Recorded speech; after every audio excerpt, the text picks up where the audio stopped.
after suffering an injury that wouldn't heal, was led on a journey to seek out alternative, holistic, and natural medicine. She now shares what she learned, helping people and their cats along their path to holistic health. Pam has taken courses in holistic health for animals, muscle testing, and animal communication. Please welcome Pam back to News for the Soul. Happy Monday, everybody. Welcome back to the Perfectly Holistic Radio Show. I am so excited to be back with you guys tonight. We have a very special guest returning again to share her amazing wisdom, and she is holding a sweet fur baby in her arms. Oh my gosh, she's so cute. He's 20. Oh my goodness. He's my 20-year-old. I don't know if you can appreciate, I don't know if I can turn it, but anyhow, he's vibrant.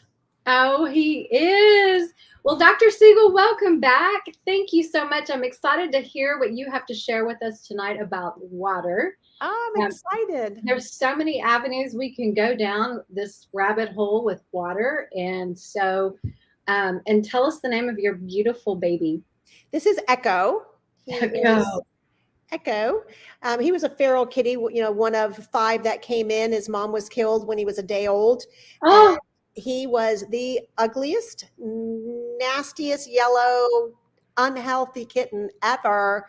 And my daughter said, "Oh, Mommy, I got to keep him." And, she was 10 at the time. And I thought, oh, that's great. Of any cat that I could have had as a veterinarian, I get stuck with the ugliest cat in the world. And he morphed into this. It's beautiful. He lived his first X number of years in our motorhome because we were living in our motorhome. And this is literally the colors of our motorhome. So we just kind of laughed that he, like a chameleon, he became part of the motorhome. Is he part snowshoe? No, he was a feral cat. He was just okay. Out on a farm, and his mom was killed. And oh my goodness. Well, he's so cute. I'm glad he could be with us tonight, as well as you. So tell us what have you been doing? What's been going on? And then we'll jump into your fabulous talk about water. Well, talking about water, all the water on my property is structured, and it must be very attractive because I have a 7-foot alligator that we almost stepped on inside my fenced yard tonight. So I live in a food forest, and so I was in the backyard picking mulberries on my small mulberry tree. And I said to my daughter, when you get home, I'm going to save all of the big mulberries from the front tree for you. So when she got home, she was all excited, and she's texting on her phone, and she's walking towards the tree, and this thing just flipped its tail, and it made her stop and look up, and there was literally a 7-foot alligator in front of her, and she is less than 5 feet away. So she had a heart attack and came running. So we have a trapper on its way, and as long as they promise not to kill him, and I want proof that alligators are actually my totem. That's my totem. Oh wow! Alligators. How funny is that? Right? I don't know how he got in the yard. It's all fenced. So one of my trapper guys said, "Well, they just climb right over a 4-foot fence." Well, he's longer than the fence, so I guess if he stood up on his back legs, he would have just pushed himself over the fence. I'm going to have to check my cameras and see how he got over there. Oh my gosh. Underneath the mulberry tree. Maybe as your totem, he's just hanging out for protection for you. I don't know. I would love that. However, I can't get to the mulberry tree. You can't protect I don't know what to say. You gotta go, sorry. Invasive rabbits, I would be okay if he cleaned up the yard there a little bit, because now they're getting into my raised beds, but that's a whole nother conversation. But we came to talk about water. So let's talk about water. Let's jump in. Thank you. So water is the number one element next to air. Of course, we have to be able to breathe good, clean air. But next to that, water is the most important nutrient in our body. And what we're finding out about water in today's more modern world is that the water that we get from our municipalities, the tap water that's coming out of our sinks, is not the type of water that is what our body actually utilizes as cellular water. So, when we hear people say, oh, for humans, you have to drink 8 glasses of water because everybody's dehydrated. But if you're drinking water that isn't structured, and I'll define what structured water is in a minute, then your body has to literally restructure that water so that it could fit into these little pores called aquaporins that your cell has. So literally, the water has to be converted from this unstructured kind of large, bulky water Right. into a small, very organized and similar size molecules that are structured that can actually fit into the cell aquaporin and hydrate the water in the cell. Hmm. So we've discovered recently that there are 4 phases of water. We were always taught that there were 3 phases. When I went to school, it was liquid, solid, and gas. Mhm. And, so you had your ice cubes, you had your water vapor, and you had the water that was in your bowl or in your glass. But Dr. Gerald Pollack, he's a professor, and I want to say he's in Washington State University. I'm hoping I get that one right. And his research has all been on structured water. Hmm. And it's also called 4th phase water. There's many different names for it, but it's a special water that actually has a different molecular composition. So we were taught water is H2O, and that is true for the liquid, solid, and gas states. But this 4th phase of water is H2O3. So it literally has a different molecular composition. And what's important about this structured water, 4th phase water, Dr. Pollack calls it the easy water. For the easy stands for exclusion zone, is that it is responsible for enhancing and allowing a majority of metabolic functions like proper protein folding and proper DNA synthesis and molecular function so that the cells can actually work properly. When we do live blood analysis, for years and years, I always wondered, why do some cells clump together? We call it rouleau. And one of my neurology professors years ago said, well, that's because the electrical potential has been disrupted. And so the cells no longer polarize away from each other. Well, what happens with this 4th phase of water, or easy water, it's also called deuterium depleted water, it has a negative polarity. And when it expands, it causes all the other solutes that are different charges to be pushed out into what's called the bulk water.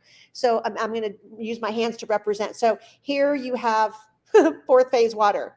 And when this expands, it takes and pushes all the other stuff out into this bulk water. And this becomes that H2O3 water, and it's also clean because the only charges is that negative charge. And when it does that, it acts like a battery. So it actually helps in redox signaling and communication within all of the extracellular matrix, wherever there's communication within the body. So it is extremely important. It's actually what's credited for having our blood pump around. We always thought the heart pumped the blood around, but we know that physiologically it can't. So something else has to be happening, and they think it's the 4th phase of water that is allowing that blood to be able to have the charge to actually move it all the way around the body. So it's pretty fascinating. And what we also know is that when we deplete this 4th phase of water, we have all kinds of metabolic problems. So the things that cause this 4th phase to expand, number 1 is radiant energy. Well, where does radiant energy come from? The sun. So you could either go out in the sun, which automatically expands the 4th phase of water, or you can go into an infrared sauna, preferably a full spectrum infrared sauna, and that radiant energy will also expand it. And I found that there's a lot of essential oils and herbs and digestive enzymes. There's many things that we can utilize to expand that 4th phase of water. And we can literally watch it happen under a microscope. It's quite fascinating. The pulse electromagnetic frequencies that we use in our office to help put our patients into a parasympathetic state, 10 minutes. Lymphatic therapy that we do we have a machine that produces a negative current and ozone and uses inert gases. And we can do the blood before doing the lymphatic, then do the lymphatic and test the blood after, and it's immediately expanded. And we've got case after case after case. Ozone, same thing. I can give rectal ozone and you watch that 4th phase expand. And when it does expand, what happens in just the red blood cell, I'm not even talking about all the other metabolic functions, but the red blood cell it's not really a round cell, but let's pretend it is. So it's this nice little discoid shape. And when it's doing its proper metabolic function, it's taking the whole surface area, all the, like think of a tennis ball that you put underwater. The whole tennis ball is being contacted, all surfaces. It's interacting with the water around it. So it's able to do exchange. So think about the red cell like a tennis ball, and it's in this water, and through the surface area it's able to pick up oxygen from the lungs, deliver that to the tissue, and then it picks up waste products and delivers that out into the lungs so that the body can get rid of all the waste. Well, when you have a nice red blood cell that's using its whole surface area, obviously it's able to do a very good job. But when it's clumped together and then there's another cell here and here and here and here, and it just looks like a mosaic, that's called either rouleau or aggregation, then you're covering up a majority of the surface area of the cell. Well, what's going to happen? How much oxygen can it carry? Not a whole lot. So it's not delivering oxygen and nutrients that it needs to the tissues. So they become weakened and compromised and toxic because now they can't get rid of the cellular waste and debris as well. So that's kind of water in a nutshell. So a quick recap is that all water is not the same. And what we want to do is be able to drink well-filtered, structured water so that our cells have the ability to function better, separate the cells, and use that structured water in all the metabolic activities so that our body, like a big machine, can work better. So how is that so far? Because there's more I want to add. So far, that sounds great. Now, Jay has a question. She says, how would reverse osmosis water, helix water, or hydrogen-infused water compare to structured water? So those are 3 different kinds of water. Mm-hmm. And I'll speak to the RO water first. We call it dead water.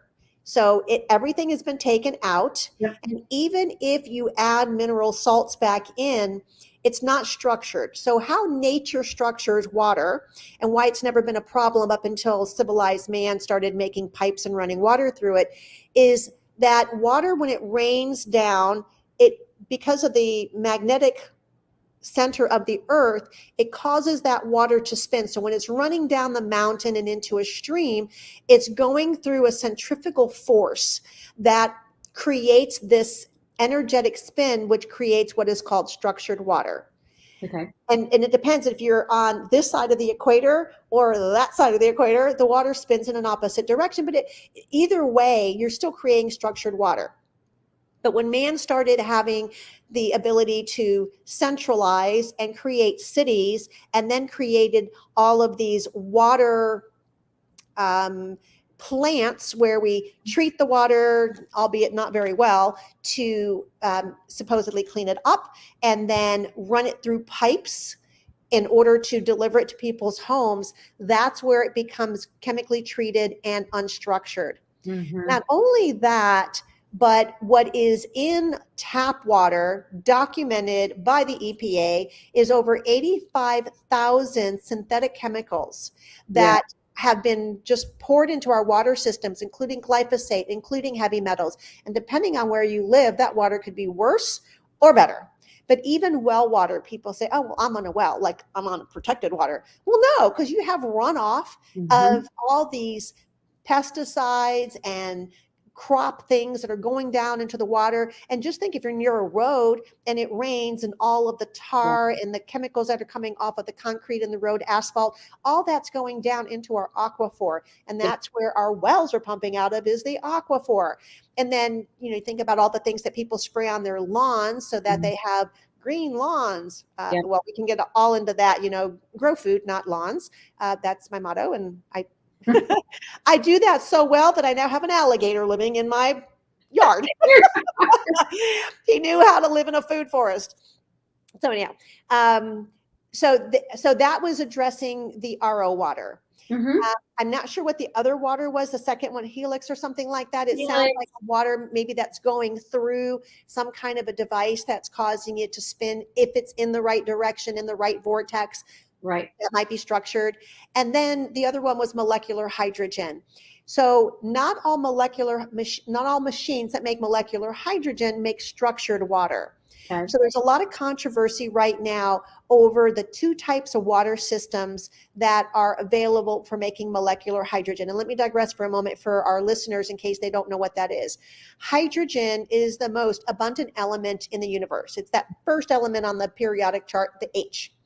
And we know that it is a positively charged ion or molecule, and its job when it's in the body is to donate itself to make things like stomach acid, hypochlorous acid or hydrochloric acid, or it's involved in many metabolic functions. And it also donates its free electron to the free radicals, which are the bad, not so bad, but the things that damage us when we have an imbalance and we have more free radicals than we have the antioxidants.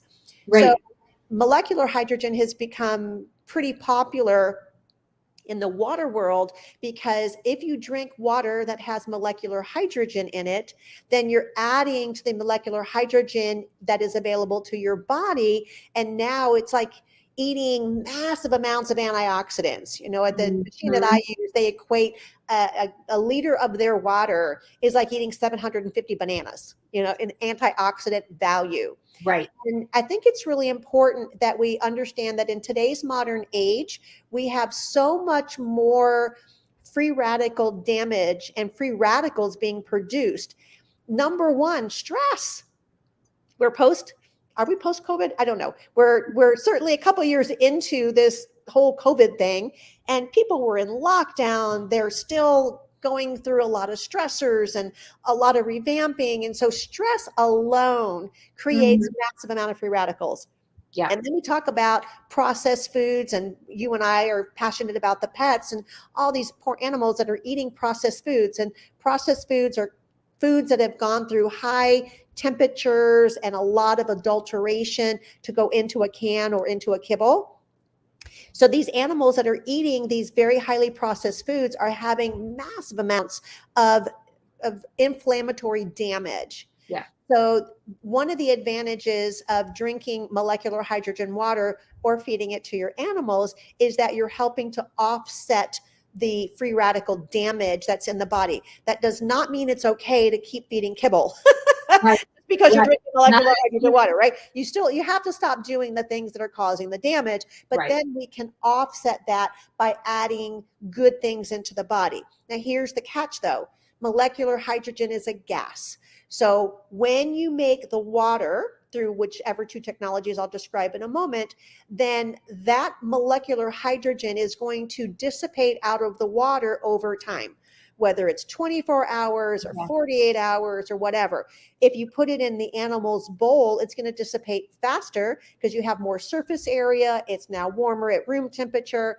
So having the convenience of having a machine at home that you can use for all your cooking and drinking water and your pets drinking water makes just a lot more sense because then you're drinking it fresh all the time. So I try to drink at least a liter a day of molecular hydrogen water. When we're cooking, our machine makes structured filtered water and it makes structured filtered hydrogen water. So I have two spigots. If you're going to cook with that water, then it doesn't make sense to use your hydrogen side because you're going to boil it off anyway. So we use for our teas and our cooking, we'll use our structured side. So now let me describe the two systems that are out there. One system uses electrolysis, and it uses electricity on a plate, kind of like making stalactites and stalagmites. And so when the electricity goes through this plate, it causes the water molecule to split, and you get an alkaline water on one side and you get an acidic water on the other. Well, one of the problems with that system is it needs electricity. So if you are without power, I'm in Florida, we have hurricanes all the time through the hurricane season. So there's a lot of times we're out of power. You don't have any water. You don't have any hydrogen structured water. And the second problem is that in a lot of these systems, it makes a wastewater, which is your hypochlorous acid water. So you get your alkaline water and you get your hypochlorous acid water. So you're using twice as much water to make your drinking water with the hydrogen in it as you are just by the process of how you make the water. So for a lot of people, especially in California, they have an issue with that because they're on water restriction. So you don't want to waste water. There are uses for that so-called acid water, but not everybody is going to take the time to collect it and store it, because you're drinking a lot more than you're probably using to clean with. And the other thing I want to mention, since we're talking about the alkalinity, a lot of stores sell alkaline water. Mm-hmm. It's not the alkalinity that creates the beneficial effects. It's the hydrogen. Mm-hmm. And I already said the hydrogen doesn't stay in solution for a long time. So when people go to the store and they buy all this alkaline water, they're really not doing anything beneficial for their body, because your blood pH and the blood pH of our animals is going to stay between 7.2 and 7.35 until you die. So when you're drinking a lot of alkaline water, you're actually causing your body to metabolically have to work harder to balance that water so your blood pH remains the same. Mm. And there's no healing benefit to that, and you're spending a lot of money. Yeah. So you would be much better off to invest into a good machine that makes your water fresh. Now you're not dealing with plastics, because plastics add another whole level of toxicity to the water. And especially these bottles that say they're BPA free, well, they're not BPS free. So mm-hmm. They label it that they're less toxins, but that's because the manufacturers have just changed their plasticides into a different plastic, but it's still infusing your water into these toxic hormone disruptors, estrogen disruptor molecules that are still extremely toxic to us. So everything I use is glass. And when I travel, I either make my structured water, if I know I'm going to be gone for long enough that the hydrogen's not going to stay in there anyway, then I won't use my hydrogen side. I'll just use my structured side, but I travel with my water. Absolutely. And then I have a little pitcher that goes with me that also filters water, has a carbon filter in it, and it does structure it, but it doesn't add the hydrogen. So when you're only traveling for a few days to a week, it's not that big of a deal. You can eat more antioxidant foods, and that's fine. Yeah. So that's one thing. The system that I like doesn't use electricity. It doesn't use electrolysis. It uses a wet technology, which is magnesium that combines with water. And when magnesium combines with water, the byproduct is molecular hydrogen and water. So it's pretty cool. And I like that technology. One, it doesn't use any electricity. And two, there's no wastewater associated with it. And it's just a phenomenal system. It does structure the water. It has 14 filters. So it's a pretty robust system that mimics the water coming down the mountain. So it literally has that water going into these helix structures, and it filters it, it structures it, it mineralizes it with special minerals, and then you get your drinking water at the end of that. That's so interesting. How does that compare to the moisture that's already in our food naturally? Is that also considered a structured type of water or moisture in the food? Absolutely. So now this is provided it's organically grown. Mm-hmm. So, keep in mind, I live in a food forest, and so I grow my own food and I don't spray with anything, but glyphosate is raining down on our heads. It's in our air and it's in our water.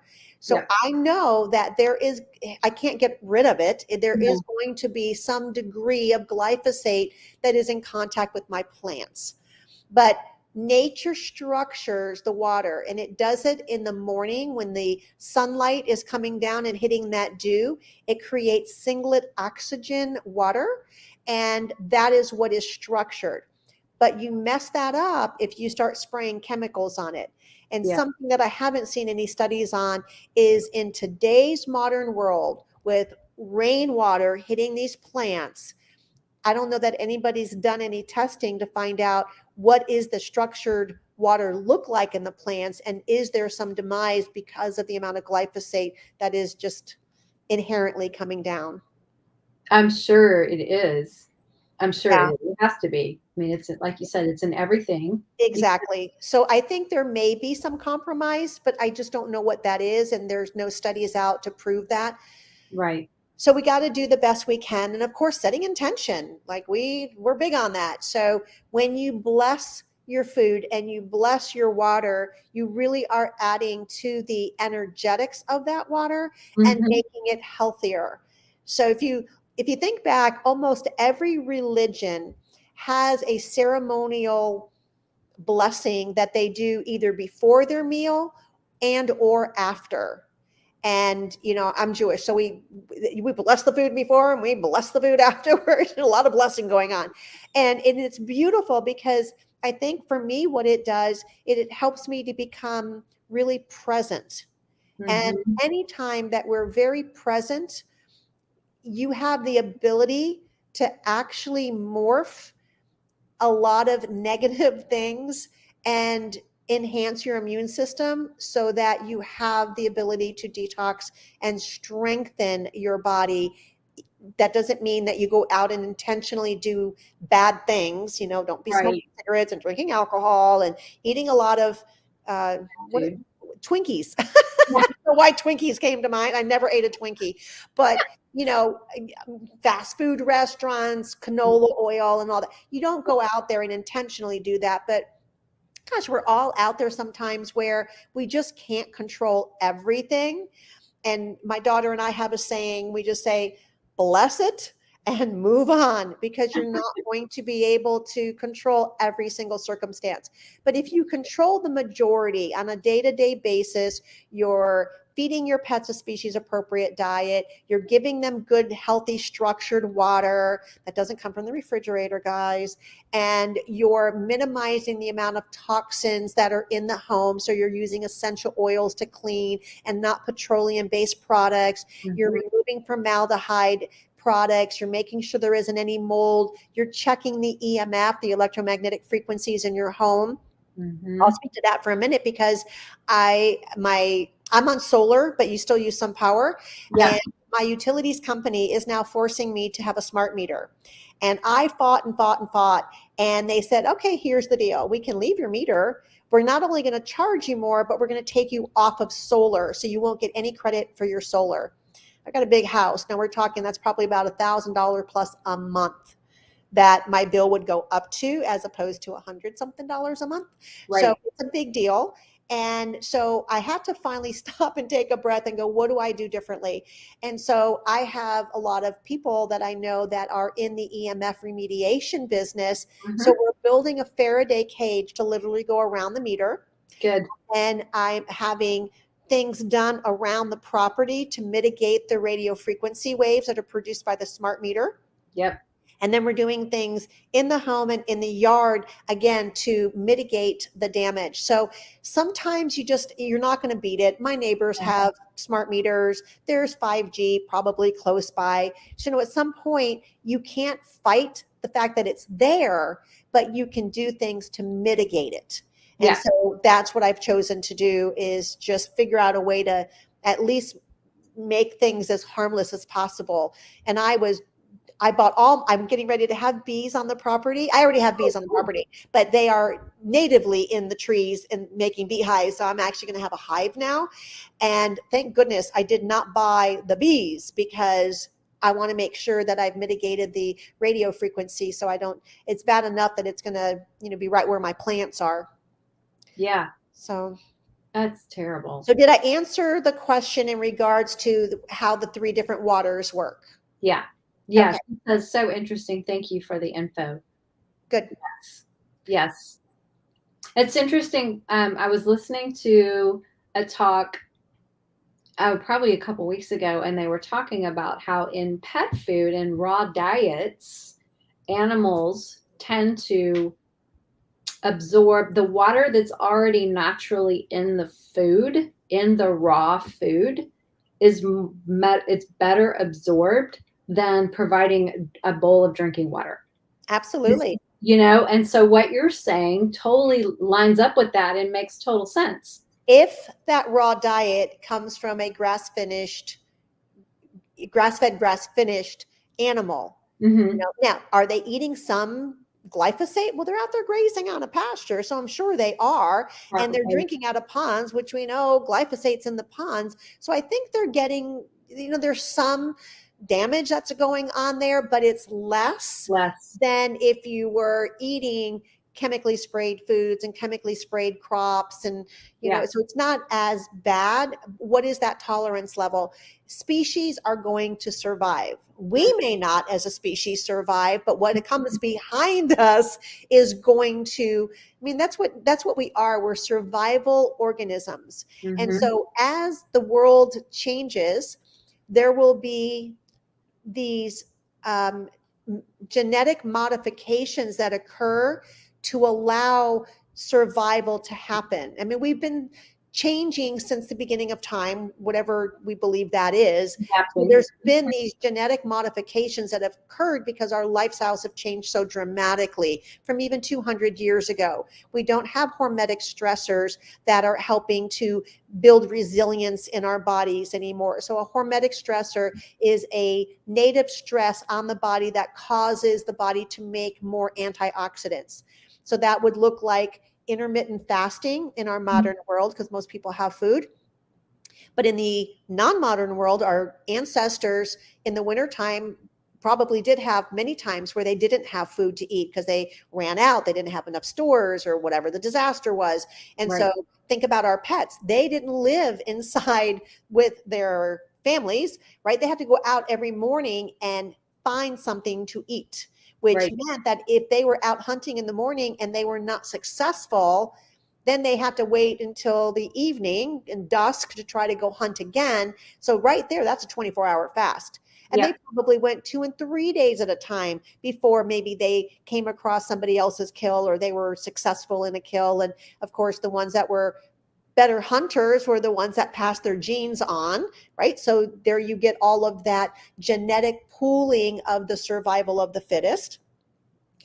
But in our modern society, we're feeding our pets 24/7. We're filling the bowl with, albeit the worst food that they could eat, high carbohydrates, all this processed food. It's enzymatically dead and it has all these chemicals and nasties in it. So here we are, we're filling their bowls thinking we're doing something nice. And I'll admit, it's really fun to feed your pet. So my cat's a raw eater, obviously. And so he gets food in the morning, he gets food in the evening, but he knows where the freeze-dried treats are. So as you walk by the cabinet, he's sitting up. He learned how to sit up and he does all this really adorable stuff. And it's really hard to walk past him and go, no, you can't get something for that. So I get it, everybody. It's really hard sometimes to not want to indulge them. But metabolically speaking, they need to have at least a 12-hour fast, if not 14. So if they eat early in the morning and they eat again at dusk, by the next morning, that's usually a 14-hour fast. That's pretty decent. And then every once in a while, we encourage owners to skip a meal, but that's not blanket for every animal. So if you're not sure if your animal is a candidate to skip a meal, please consult your veterinarian or a holistic veterinarian and somebody that's knowledgeable in how to do intermittent fasting for animals, especially cats. Yeah. So yes, the water in healthy food is going to be much better for them. And we can see the differences. I can do live blood on an animal who is living a more species appropriate lifestyle and they have minimized the amount of toxins and their blood looks beautiful without me having to intervene. And then we see these animals that have the chronic degenerative diseases, the cancer, the arthritis, even young animals that don't have diagnosed bad diseases yet, but you can tell they're on their way because their cells are all stuck together. Oh, wow. And electromagnetic frequencies can do that. So if you have, we did a study recently for a company where this was all done on people. So we did a live blood study and we did heart rate variability, which is where the human is hooked up to a monitor and they're checking not just their heart rate as it's happening, but a lot of other parameters, which are evidence of anti-aging or aging and a lot of other reactions in the body. So we made sure that we took a meter and made sure that there was no EMF around them. And I did the live blood and then we did their heart rate variability. We measured that. And then I exposed them to a little fan, it was plugged into a USB in my computer computer, and the people just held that fan right here in front of their chest, right by their thymus. Right. And they held it for 2 minutes. And then we repeated the heart rate variability and we repeated the live blood. And in every single person, we did 15 people, the blood, most of them, the blood wasn't pretty to begin with, but it got worse. It got dramatically worse. And then we harmonized them to this particular device that we were testing for 20 minutes. And then we repeated the heart rate variability and we repeated the live blood. And in every single case, the blood went better than what it was when we started the study, the pre-exposure to the EMF. So there's a lot of things that we can do to improve and mitigate, improve our bodies and mitigate the damage from, particularly in this case, it was electromagnetic frequencies. Mm-hmm. But people are out there eating things. We went to a restaurant the other night and I was really careful. We always call ahead and we make sure the chef doesn't put canola oil in our food, and we try to pick things that are more organic. And I'm looking around at people who were oblivious. The place was packed. And we're talking a restaurant where it was quite expensive. It was probably $50 to $70 per person per meal. And all these people were out there not even questioning what was in their food and just eating. And, you just know that they're just feeding inflammation into their body. And it was sad. It was really sad. I cannot go out and not have consciousness anymore, because it's sort of like when you see something, you can't unsee it. Right. Well, when you learn something, you can't unlearn it. So for me, I'm 65 years old and I haven't had insurance for over 20 years, health insurance. Mm-hmm. I don't need health insurance.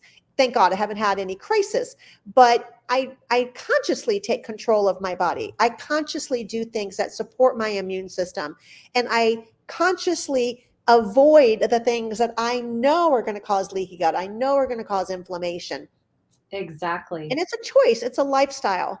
So, one of the things I just learned I was just listening to a podcast last night, and it was very powerful to me, very emotional. And it was talking about the state of the world that we're in and all the fear and all of the anxiety and all the victimness that people are feeling in today's world right now. It's real, but that's a choice. Mm-hmm. Right? You can look at the world and go, it's scary. It's against me. I'm a victim and I have this and I have that, and you can name it and blame it. But at the end of the day, it's really our perception of the experience that we're having. So we can experience a world that is chaotic, and he's about to jump on my lap again. We can experience a world that is chaotic and it's scary and it's changing dramatically, and we can be victims, but that's a choice. I don't choose to do that. Exactly. It's how we respond. Yes. To those circumstances. So we're all facing a similar experience. Yes. Yeah.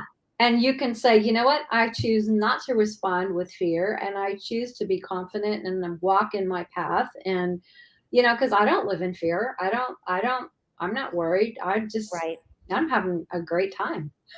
Exactly. I don't let things get me oppressed and fearful. And who wants to live like that? That's not life. But a lot of people do. They and do. Part of it is because they haven't become empowered or awakened or conscious enough to know that they have a choice. Yeah. And that choice it's part of the water choice, right? How do we choose to eat, to drink, to sleep, our living environment, our attitude, right? So when we look at life and go, isn't that interesting? What is the blessing that this situation is creating? How can I pivot to make my experience on this earth school better? And I know we have pivoted. Oh my gosh, I can't tell you how many times we've pivoted during the past 3 years. And each time it's just a more amazing experience than the previous one. And it makes life so exciting and so valuable and so purposeful. So for me, I look at these, what people would call negative experiences, and I look to see what can I do to make the world the best place possible? And that just shows me contrast. So I get very crystal clear on what isn't working, what I don't want to experience, what I don't want to feel, crystal clear. But the opposite of that is becoming crystal clear on what you do want and Right. how are you going to get there and what choices are you going to make. So Pam, at the end of our lives, we're all going to go back into non-physical, and who knows, we all may go up into the big auditorium and be laughing and going, how the heck did you come up with that theory? Right?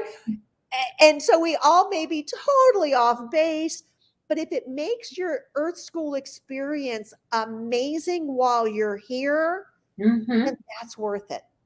And there's always a learning opportunity in everything. Always. So if we it have to look for inspires, right. If it inspires us, look at your story. It inspired you on a whole new path. I'm sure that path wasn't there originally, but because of your experience, it took you on a trajectory. But you stood up and said, I'll take that trajectory. I'll own it. Yeah, you owned it, and you're enjoying it, and you're doing valuable things. Well, and it goes back to finding your purpose. Yeah. When people find their purpose, Their you find purpose your and passion. passion. Yeah. And then you just follow the path. Yeah. And it's like this journey of exploration, of learning. Yeah. And oh my gosh, what else can I learn? What else can I learn? How will that benefit this? And whoa, well, that's kind of interesting. And it's a rabbit hole, you know? Yeah. I mean, it's kind of fun to see what am I going to experience today? What am I going to learn today?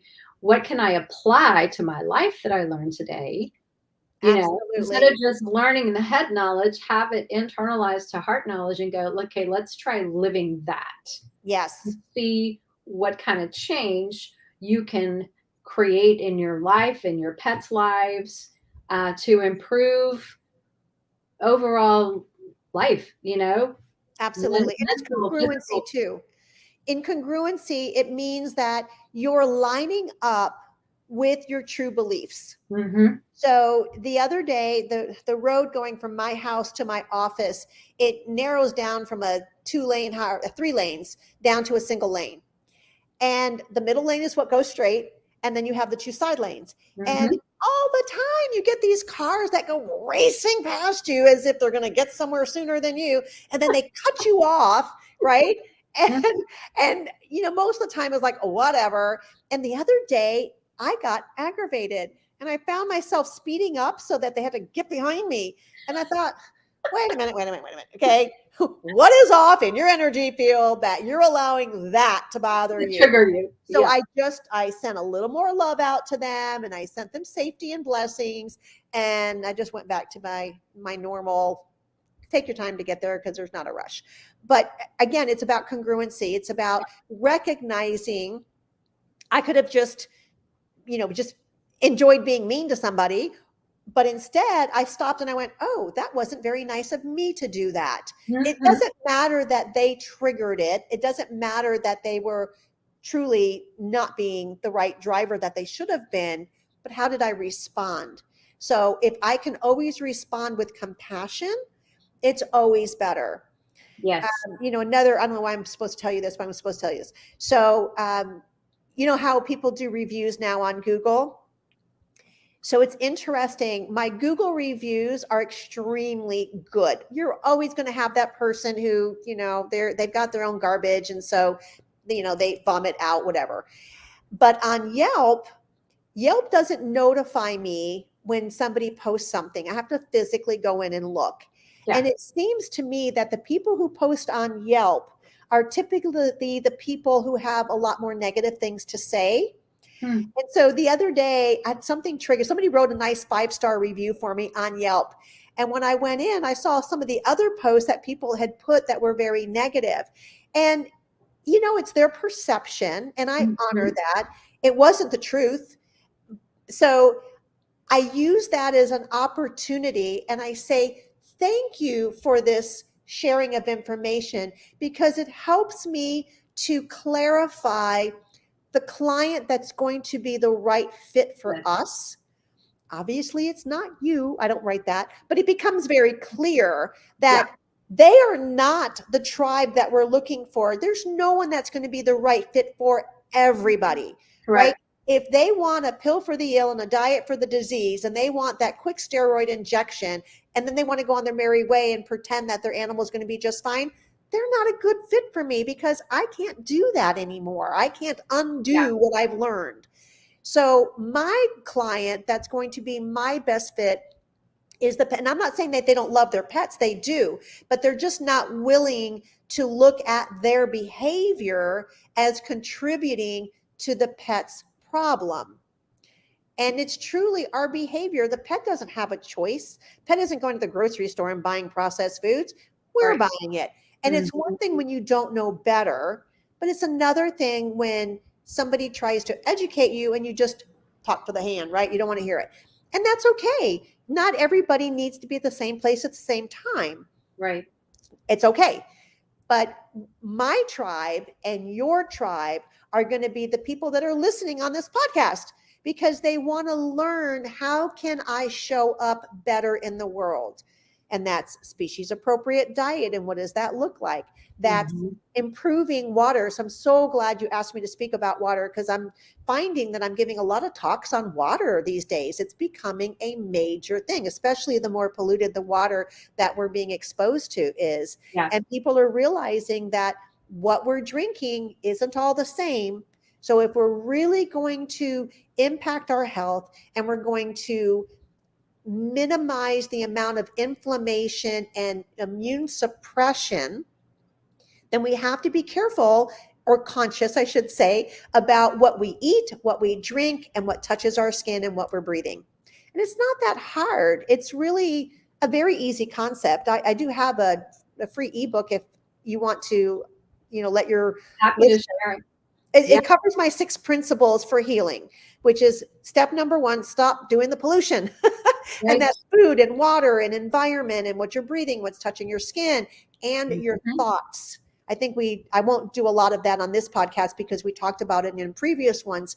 But, as we're having negative thoughts, we're creating these neurochemicals that are negative neurochemicals. And then our pets are in training into that. So we're affecting everybody around us. And if you don't quite understand that, think about a time when you've gone to a really awesome sermon or a really awesome motivational speaker, and you leave there just charged up. I can do this. Yay. Or the time that you're around some, I call them energy vampires, the person who's the negative Nilly, and they're always just Debbie Downer all the time. And so you leave and you have to go take a nap because they've just sucked all the energy out of you. Yep. So we that's how we entrain, right? So it's a physics principle. It's not even woo-woo. No. So step number 1 is stop the pollution. Step number 2 is supply the body with all the essential nutrients it needs to do its job. And so contact me and I'll help you guys go through all of that. Number 3 is healing the leaky gut. Number 4 is detoxification. And this is a massive area because we have 6 organs of elimination, and we need to support them all because we've never in the history of mankind ever been exposed to the level of toxins that we have today. And so our organs of elimination just simply cannot keep up, and they become dragged down, and then we get more inflammation and our bodies can't clean, be like your toilet backed up, right? You don't want to keep adding things to the pot when you can't flush it, right? So that's pretty graphic for everybody. And and then number 5 is the mitochondria. We have to learn how to support the mitochondria.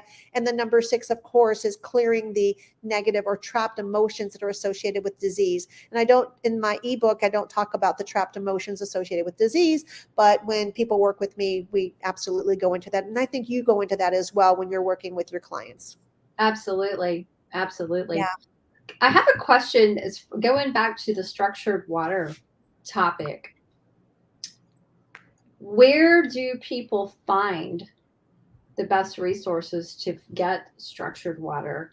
Because obviously it sounds like it's not going to be something financially available to everyone. I could be totally off base, but do you have any suggestions for people who are listening? Yeah, I don't want to give out websites and name companies. on this, but if somebody wants to contact me, you can do it two different ways. You can do dr and then my name, so drmarlenesiegel.com.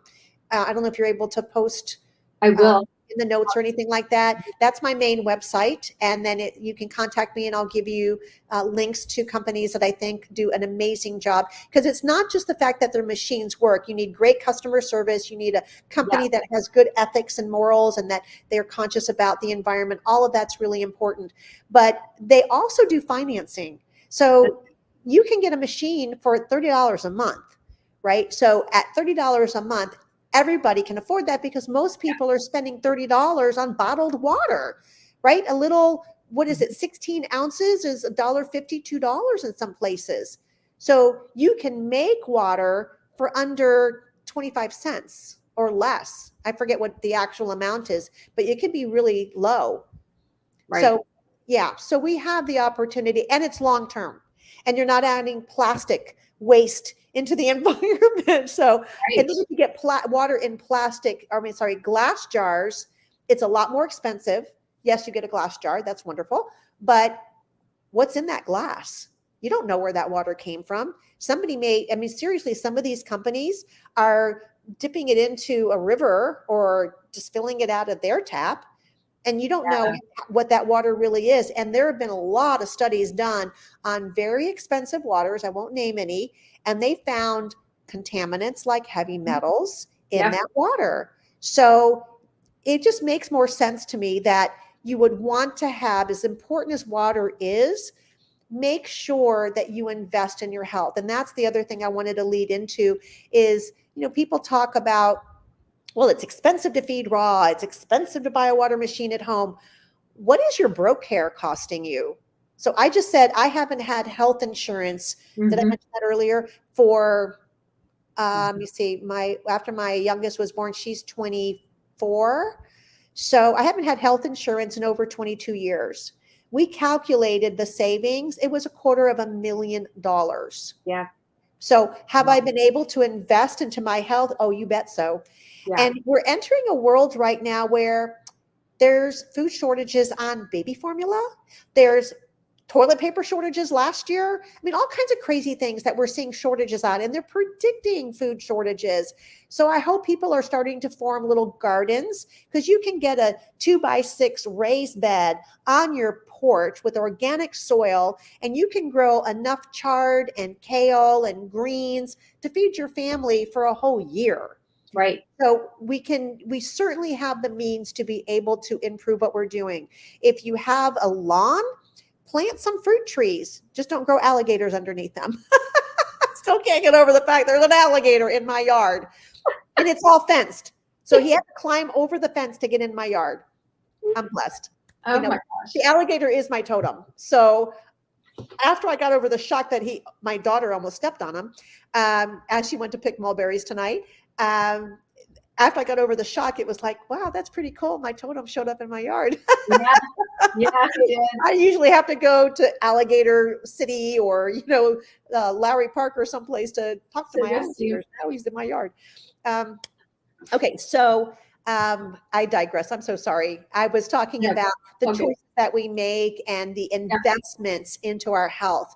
And so if people, and I'm not telling you how to spend your money, guys, but if you're spending money going out to eat, if you're spending your money on movies, if you're spending money on a lot of clothes or jewelry or things that just aren't going to matter in 5 years from now, maybe take some of that money and invest it into things that are going to make a significant difference in your health, your pet's health, and the health of your family. So that's just my personal take. I just invest in my health, and it's paid off for me. Plus it just gives me such a joy. I'm outside, I'm working in my garden, I'm pulling up weeds, and I know I'm inoculating myself with trillions of microbes. It's wonderful. But not everybody has to do all that, but we do have to make a conscious choice on what does our health look like and what are we willing to do in order to improve our health, our pets' health. And I have to add Mother Earth. Yeah. because we're killing Mother Earth off at such a high rate right now that scientists predict that it won't support human life in 70 years. 70. Yeah, because of the soil. Lots of different things. Lots of different reasons. Carbon cycle, from our soil destruction. Yeah, there's a lot of things going on. So and just killing off bees, right? Yeah. Bees pollinate 70% of our food source. So 70%. Can you imagine a world that has 70% less food? Hard to imagine. But that's why, even though I have a natural beehive in one of my oak trees, and thank God I see tons of bees, but I'm actually bringing on beehives so that I can help support the bees industry. One of the things that we know is devastating to them, of course, are the insecticides and pesticides and the glyphosate and the chemicals, and then radio frequencies. Exactly. So I'm going to do my little bit to help mitigate the radio frequencies, at least coming from my house. That's awesome. Well, this has been so much fun. I can't believe our time is up, but I will definitely put your drmarlenesiegel.com website in the show notes. And then the link to the free ebook is on that site. Okay. I have courses for pet parents to take, very inexpensive. It's like a master class to truly learn the biology of your pet's body. What testing should you do? How do you detox? What is species appropriate food? How do you heal the gut? It covers everything. It's awesome. It's 3 hours. It's an intensive course. Then I do offer consultation services online for people that want to figure out how to implement it afterwards. That's awesome. Well, it's always a joy and a pleasure catching up with you. Thank you so much for being here. And thank you for hosting and inviting me. My pleasure. Yeah, it's been so fun. And I just really want to honor your audience. And I'm so thrilled and honored and excited that we all are going to be in community together. And I look forward to people reaching out and saying, hey, I heard you on that podcast. And then, let's keep moving together as a family. Absolutely. I love that. Well, thank you guys for tuning in tonight, and we will be back next month with another great topic and a great guest. So thank you guys, and have a great rest of your evening. Bye.